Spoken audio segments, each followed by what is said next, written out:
imagine that we live in an age of reason. And the global warming alarm is dressed up as science, but it's not science. It's propaganda. There's no direct evidence which links 20th century global warming to anthropogenic greenhouse gases. We're just being told lies. That's what it comes down to. You can't say that CO2 will drive climate. It certainly never did in the past. If the CO2 increases in the atmosphere as a greenhouse gas, then the temperature will go up. But the ice core record shows exactly the opposite.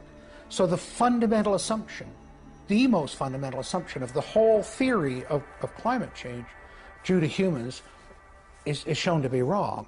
The whole thing stinks. El calentamiento global causado por el hombre ya no es solo una teoría sobre el clima, es uno de los principios morales y políticos de nuestra era. Sus defensores dicen que el debate ha terminado.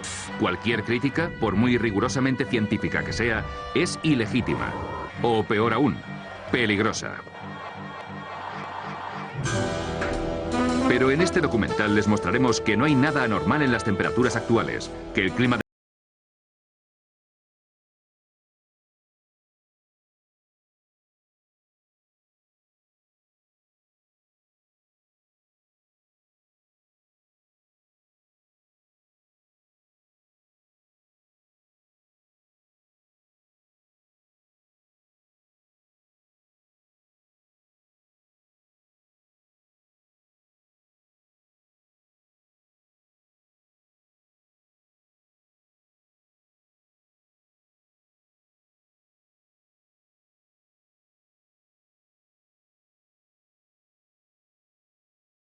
¿Creemos en el calentamiento global? Yo les respondo, no, yo creo en el calentamiento global, pero no creo que el CO2 que producimos lo esté causando. Si me hubieran preguntado hace unos años, les diría que es por el CO2. ¿Por qué? Porque al igual que todo el mundo, yo escucho lo que dicen los medios. Cada día las noticias sobre el calentamiento global causado por el hombre se vuelven más fantásticas y apocalípticas. Politicians no longer dare to express any doubt about climate change. There is such intolerance of any dissenting voice. Are some of the worst climate criminals on the planet. This is the most politically incorrect thing possible, is to doubt this climate change orthodoxy. Global warming has gone beyond politics. It is a new kind of morality. Now, the Prime Minister's back from his holidays, unrepentant and unembarrassed about yet another long-haul destination.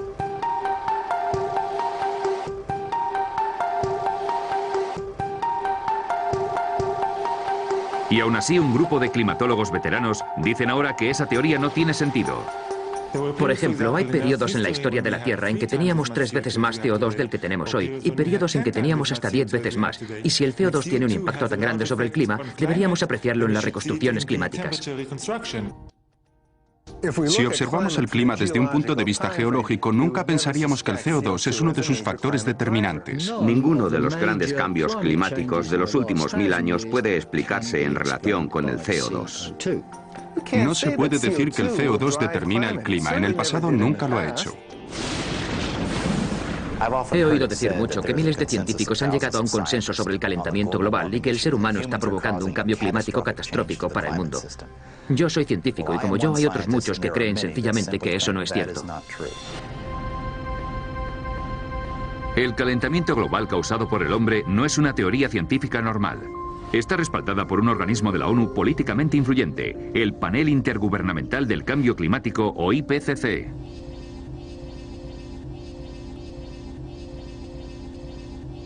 El IPCC, como cualquier organismo de la ONU, es político. Sus conclusiones finales están determinadas por la política. Se dice que el IPCC está formado por los 1.500 o los 2.500 científicos más importantes del mundo. Pero cuando miras sus biografías, ves que eso no es verdad. Un buen número de ellos no son científicos.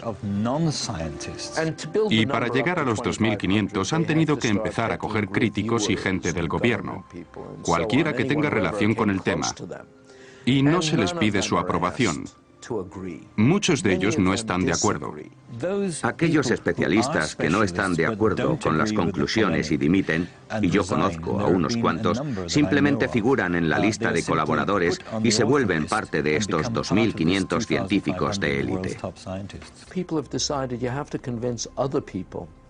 that since no scientist disagrees, you shouldn't disagree either. But that, whenever you hear that in science, that's pure propaganda. Esta es la historia de cómo una teoría sobre el clima se ha transformado en una ideología política. Ni siquiera me gusta llamarlo movimiento ecologista porque en realidad es un movimiento político activista y se ha vuelto enormemente influyente en todo el mundo. Esta es la historia de cómo se ha distorsionado toda un área de la ciencia. Los climatólogos necesitan que haya un problema para conseguir subvenciones. Tenemos mucho interés en crear pánico porque así conseguimos que se destine dinero a la climatología. Hay una cosa que no se puede decir, y es que esto quizás no sea un problema. It is the story of how a political campaign turned into a bureaucratic bandwagon. Hoy día, decenas de miles de trabajos dependen del cambio climático. Es un gran negocio. It's become a great industry in itself. And if the whole global warming farrago collapsed, there'd be an awful lot of people out of jobs and looking for work. This is a story of censorship and intimidation. I have seen and heard there spitting fury at anybody who might disagree with them, which is not the scientific way. It is a story about Westerners invoking the threat of climatic disaster to hinder vital industrial progress in the developing world. One clear thing that emerges from the whole environmental debate is the point that there's somebody keen to kill the African dream, and the African dream is to develop. The environmental movement has evolved into the strongest force there is for preventing development in the developing countries. The global warming story is a cautionary tale of how a media scare became the defining idea of a generation. No soy el primero ni el último que dice que todo este negocio del calentamiento global es como una religión y los que no están de acuerdo son tachados de herejes. Yo soy un hereje. Los productores de este documental son unos herejes.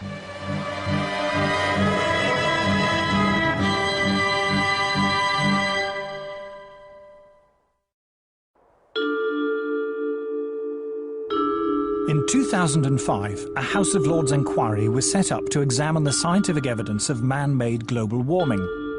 A leading figure in that inquiry was Lord Lawson of Blaby, who, as Chancellor of the Exchequer in the 1980s, was the first politician to commit government money to global warming research. We had a very, very thorough inquiry, took evidence from a whole lot of people expert in this area and produced a report. What surprised me was to discover how weak and uncertain the science was. In fact, there are more and more thoughtful people, some of them a little bit frightened to come out in the open, but who quietly, privately, and some of them publicly, are saying, hang on, wait a minute, this simply doesn't add up. Nos dicen que debemos preocuparnos porque el clima de la Tierra está cambiando. Pero el clima de la Tierra siempre está cambiando. En la larga historia de nuestro planeta ha habido infinidad de periodos en los que hacía más frío y más calor que hoy en día. When much of the world was covered by tropical forests, or else vast ice sheets. El clima ha cambiado siempre, y lo ha hecho sin ayuda de nosotros, los humanos. La tendencia actual al calentamiento se remonta hace unos 200 años, al final de un periodo muy frío en la historia de la Tierra. Los climatólogos se refieren a esta época como la pequeña edad de hielo. En el siglo XIV, Europa entró en la pequeña edad de hielo, y en los inviernos más crudos de esta edad, ríos como el Támesis o el Ebro se helaron por completo. And where we would look for evidence of this are the old illustrations and prints and pictures of Old Father Thames, because during the hardest and toughest winters of that little ice age, the Thames would freeze over. And there were wonderful ice fairs held on the Thames, skating and people actually selling things on the ice. Antes de la pequeña edad de hielo, hubo una época templada y agradable en que las temperaturas eran más altas que hoy en día. Una época que los climatólogos designan como periodo cálido medieval. En Europa esta fue la era de los grandes constructores de catedrales. Es importante que la gente sepa que el clima hizo posible un estilo de vida muy diferente en la época medieval. Hoy día pensamos que el calentamiento va a tener consecuencias apocalípticas. En realidad, cuando describimos este periodo cálido, tendemos a asociarlo con riquezas.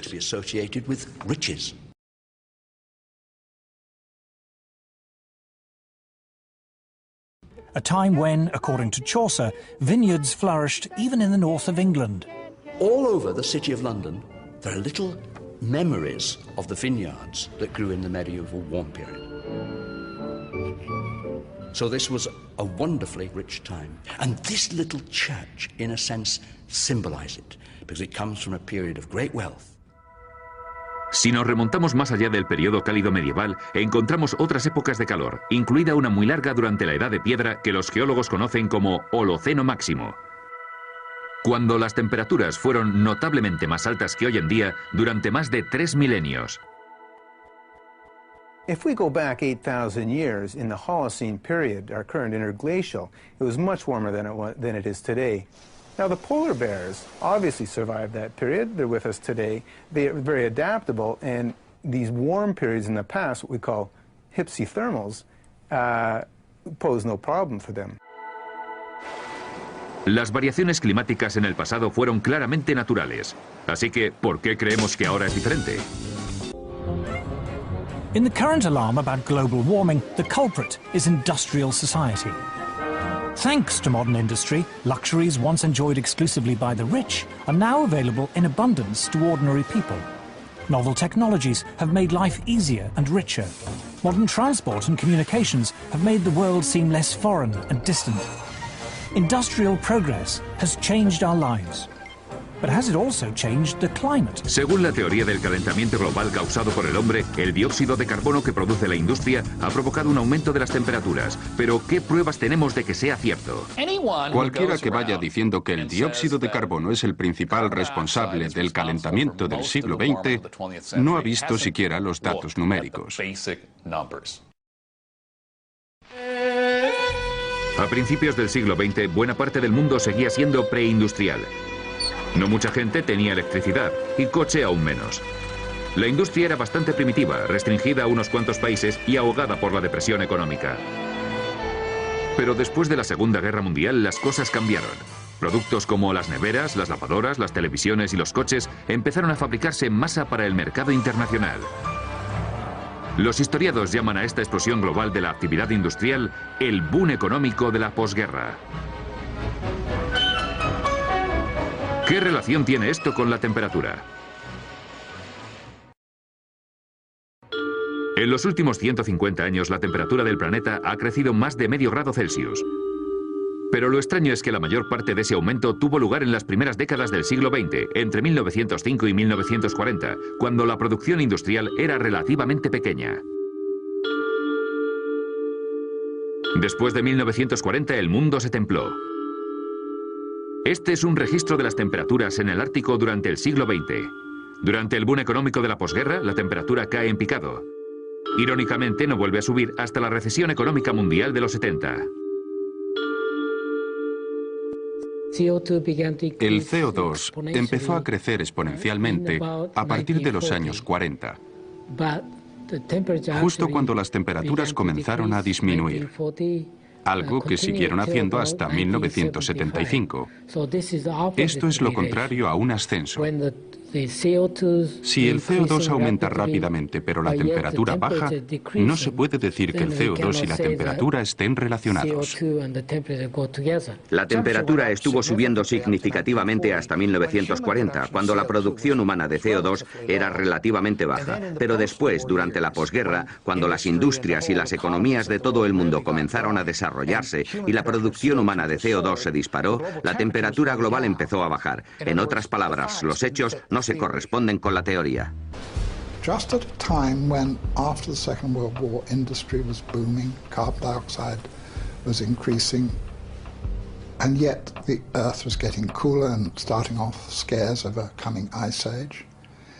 It made absolutely no sense. It still doesn't make sense. ¿Por qué suponemos que el dióxido de carbono es el responsable de nuestro cambio climático? El CO2 es tan solo una pequeña parte de la atmósfera de la Tierra. De hecho, los cambios en el nivel de CO2 de la atmósfera se miden en décimas por millón.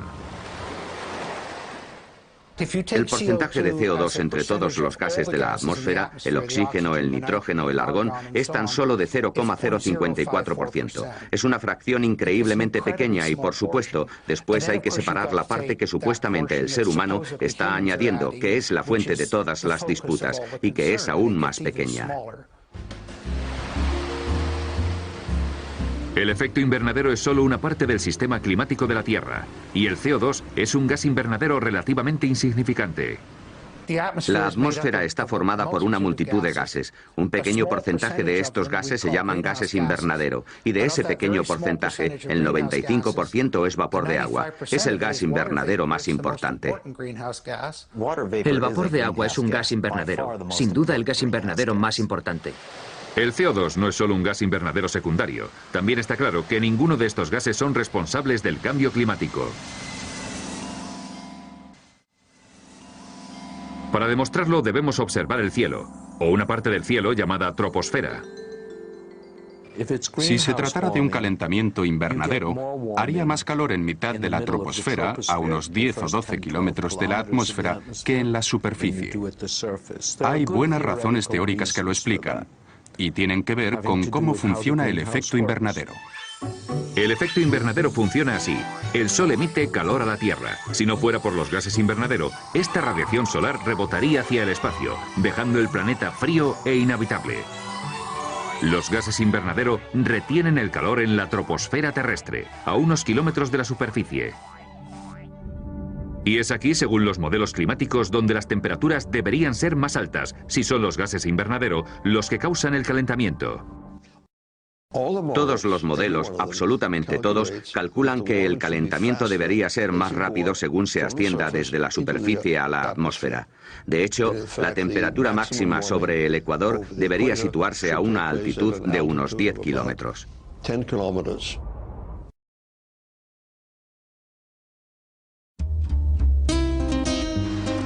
Un científico que se ha dedicado a medir la temperatura de la atmósfera terrestre es el profesor John Christie. En 1991 fue galardonado con la Medalla al Descubrimiento Científico Excepcional otorgada por la NASA, y en 1996 recibió un premio especial de la Sociedad Meteorológica Americana por sus avances fundamentales en nuestro seguimiento del clima. También fue un importante colaborador del Panel Intergubernamental del Cambio Climático, o IPCC. Hay dos sistemas que los científicos como el profesor Christie usan para medir la temperatura de la atmósfera: los satélites y los globos sonda. Lo que llevamos observando continuamente es que en casi todo el planeta, la mayor parte de la atmósfera no se está calentando tanto como la superficie. Y eso nos rompe los esquemas, porque la teoría al respecto está muy clara. Y la teoría dice que si la superficie se calienta, la atmósfera debería calentarse aún más deprisa. Pero el aumento de la temperatura en esa zona no es muy significativo y no se corresponde para nada con la teoría sobre la que los modelos climáticos se están basando en este momento. Uno de los inconvenientes de estos modelos es que proponen que según se va ascendiendo hacia la atmósfera, excepto en las regiones polares, la temperatura también va subiendo. Y ha quedado claro a partir de dos tipos de datos, no solo los de los satélites de los que todo el mundo habla, sino también los de los globos sonda, que ese efecto no es así. De hecho, parece que las temperaturas en la superficie son ligeramente más altas que en la atmósfera. Esta es una gran diferencia. Estos datos indican que probablemente el calentamiento que estamos observando no se deba a los gases de invernadero. Lo que se ha observado no es un aumento con respecto a la altitud. De hecho, la mayor parte de las veces se ha apreciado un descenso de las temperaturas según se va ascendiendo. Así que podríamos decir que la hipótesis del calentamiento global causado por el hombre no tiene validez ante las pruebas. El reciente calentamiento de la Tierra ha tenido lugar en el momento y el lugar equivocados. Si el CO2 fuera determinante en el cambio climático, la temperatura debería haber subido durante el boom económico de la posguerra, y debería haber más calor en la troposfera que en la superficie. Pero ocurre exactamente lo contrario. I am Al Gore. I used to be the next president of the United States of America. Former Vice President Al Gore's emotional film, An Inconvenient Truth, is regarded by many as the definitive popular presentation of the theory of man-made global warming. ¿Hay alguna prueba en la historia climática de la Tierra de que el dióxido de carbono determine la temperatura del planeta? Una forma de viajar en el tiempo es perforar el hielo. Y aquí los científicos han encontrado una relación entre el CO2 y los cambios de temperatura en la Tierra. The first ice core survey took place in Vostok in the Antarctic. What it found, as Al Gore correctly points out, was a clear correlation between carbon dioxide and temperature. We're going back in time now, 650,000 years. Here's what the temperature has been on our Earth. Now, one thing that kind of jumps out at you is, did they ever fit together? Most ridiculous thing I've ever heard. The relationship is actually very complicated, but there is one relationship that is far more powerful than all the others, and it is this. When there is more carbon dioxide, the temperature gets warmer. Al Gore says the relationship between temperature and CO2 is complicated, but he doesn't say what those complications are. In fact, there was something very important in the ice core data that he failed to mention. El profesor Ian Clark es un destacado paleoclimatólogo ártico que estudia los registros de la temperatura terrestre de los últimos cientos de miles de años. Cuando estudiamos el clima a gran escala, necesitamos materiales geológicos que puedan registrar el clima. Si tomamos una muestra de hielo, por ejemplo, podemos usar isótopos para reconstruir la temperatura. Pero si liberamos la atmósfera que contiene esa muestra, podemos observar los niveles de CO2. El profesor Clark y otros han descubierto un vínculo entre el dióxido de carbono y la temperatura, pero esta relación es opuesta.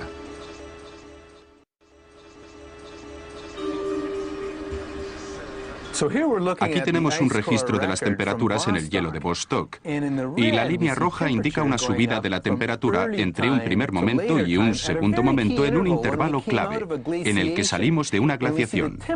Vemos que la temperatura asciende y después asciende el nivel de CO2. El CO2 va por detrás en ese ascenso, lleva un retraso de 800 años, así que la temperatura determina el CO2 de los 800 años posteriores. Ha habido varias investigaciones de envergadura sobre los núcleos de hielo y todas indican lo mismo. Las temperaturas suben y bajan y al cabo de unos cientos de años el dióxido de carbono las sigue. Así que es obvio que el dióxido de carbono no provoca el calentamiento. De hecho, podemos decir que es el calentamiento el que aumenta los niveles de dióxido de carbono. Claramente, el CO2 no puede estar causando cambios de temperatura porque es un producto de la temperatura, sigue los cambios de la temperatura. El registro de los núcleos de hielo llega hasta el corazón de este problema. Dicen que si el CO2 como gas invernadero aumenta en la atmósfera, la temperatura subirá, pero los registros del hielo indican exactamente lo contrario. Así que está demostrado que el supuesto fundamental, el supuesto más importante de toda la teoría del calentamiento global causado por el hombre, es falso. Pero ¿cómo puede ser que las altas temperaturas eleven el nivel de CO2 en la atmósfera? To understand this, we must first restate the obvious point that carbon dioxide is a natural gas produced by all living things. Few things annoy me more than to hear people talking about carbon dioxide as being a pollutant. You're made of carbon dioxide. I'm made of carbon dioxide. Carbon dioxide is how living things grow. What's more, humans are not the main source of carbon dioxide. Humans produce a small fraction in the single digits percentage-wise of the CO2 that is produced in the atmosphere. Volcanoes produce more CO2 each year than all the factories and cars and planes and other sources of man-made carbon dioxide put together. More still comes from animals and bacteria, which produce about 150 gigatons of CO2 each year, compared to a mere 6.5 gigatons from humans. An even larger source of CO2 is dying vegetation, from falling leaves, for example, in the autumn. But the biggest source of CO2 by far is the oceans.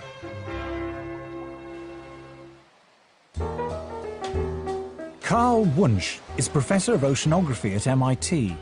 He was also visiting Professor in Oceanography at Harvard University and University College London, and a Senior Visiting Fellow in Mathematics and Physics at the University of Cambridge. He is the author of 4 major textbooks on oceanography. Los océanos emiten unas 80 gigatoneladas de dióxido de carbono a la atmósfera cada año, frente a las 7 gigatoneladas que emitimos los humanos. Pero la cantidad de CO2 que liberan los océanos depende de la temperatura. Cualquier niño de primaria sabe por su libro de ciencias que la atmósfera y los océanos intercambian dióxido de carbono. Cuando los océanos se calientan, liberan dióxido de carbono a la atmósfera. Y después, cuando se vuelven a enfriar, toman dióxido de carbono y lo almacenan. Pero ¿por qué hay un retraso de cientos de años entre un cambio de temperatura y un cambio en la cantidad de dióxido de carbono que entra o sale del mar? La razón es que los océanos son tan grandes y profundos que tardan siglos, literalmente, en calentarse y enfriarse. This time lag means the oceans have what scientists call a memory of temperature changes. The ocean has a memory of past events running out as far as 10,000 years.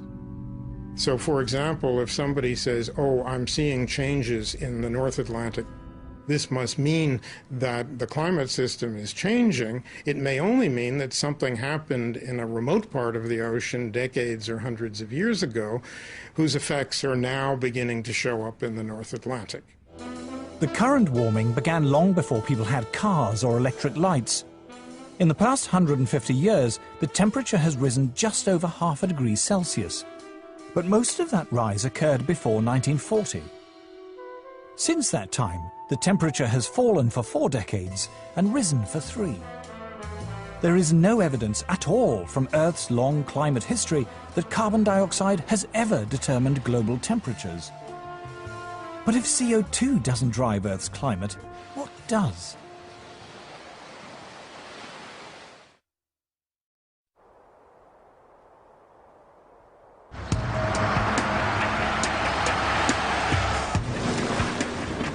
La creencia popular de que el dióxido de carbono está provocando el cambio climático se opone a una multitud de datos científicos disponibles. Datos de los globos sonda y los satélites, datos de los núcleos de hielo y de los registros históricos de la temperatura. Pero si el CO2 no determina el clima, ¿qué lo hace? ¿No es extraño pensar que somos los humanos, cuando echamos gasolina al coche, cuando encendemos las luces, los que cambiamos el clima? Pero hay que mirar al cielo, a esa inmensa bola, el Sol. Incluso siendo más de 6.000 millones, no somos nada comparados con él. A finales de los 80, el físico polar Piers Corbin decidió probar un método revolucionario para predecir el tiempo. A pesar de todos los recursos del Instituto Oficial de Meteorología, la nueva técnica de Corbin daba lugar sistemáticamente a resultados más precisos. Fue alabado por la prensa internacional como el superhombre del tiempo, y el secreto de su éxito estaba en el Sol. Nuestra técnica solar para predecir el tiempo tiene su origen en el estudio de las manchas solares y en nuestro afán por saber cuándo aparecerían. Fue entonces cuando me di cuenta de que era mucho más interesante usar el Sol para predecir el tiempo. Hoy día sabemos que las manchas solares son poderosos campos magnéticos que aparecen en momentos de gran actividad solar. Pero hace cientos de años, antes de que esto se comprendiera correctamente, astrónomos de todo el mundo solían contar las manchas porque creían que cuantas más hubiera, más calor haría.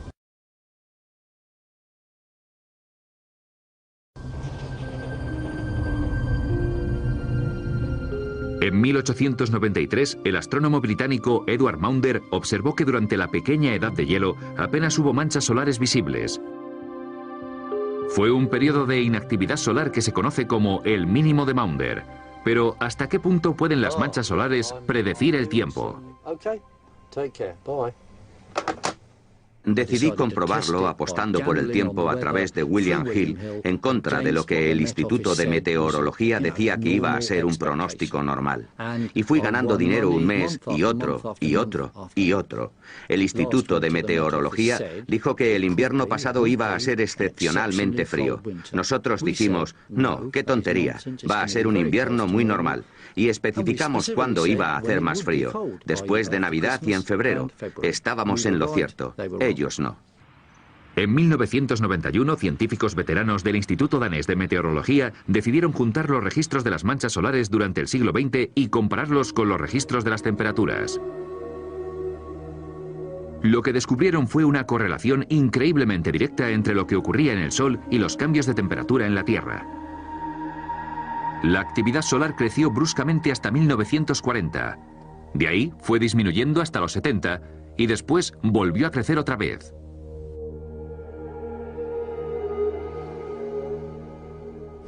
Cuando observamos esta correlación entre la temperatura y la actividad solar o los ciclos de las manchas solares, la gente nos dijo, bueno, podría ser una coincidencia. Así que, ¿cómo demostramos que no era una coincidencia? Bueno, es obvio que había que demostrarlo a mayor escala y en diferentes momentos temporales, así que viajamos atrás en el tiempo. El profesor Fritz Christiansen y sus colegas estudiaron los registros astronómicos de los últimos 400 años para comparar la actividad solar con las variaciones de temperatura. Y una vez más, se encontraron con que las variaciones en la actividad solar estaban íntimamente ligadas a los cambios de temperatura en la Tierra. Al parecer era el Sol, no el dióxido de carbono ni ningún otro factor, el que provocaba cambios en el clima.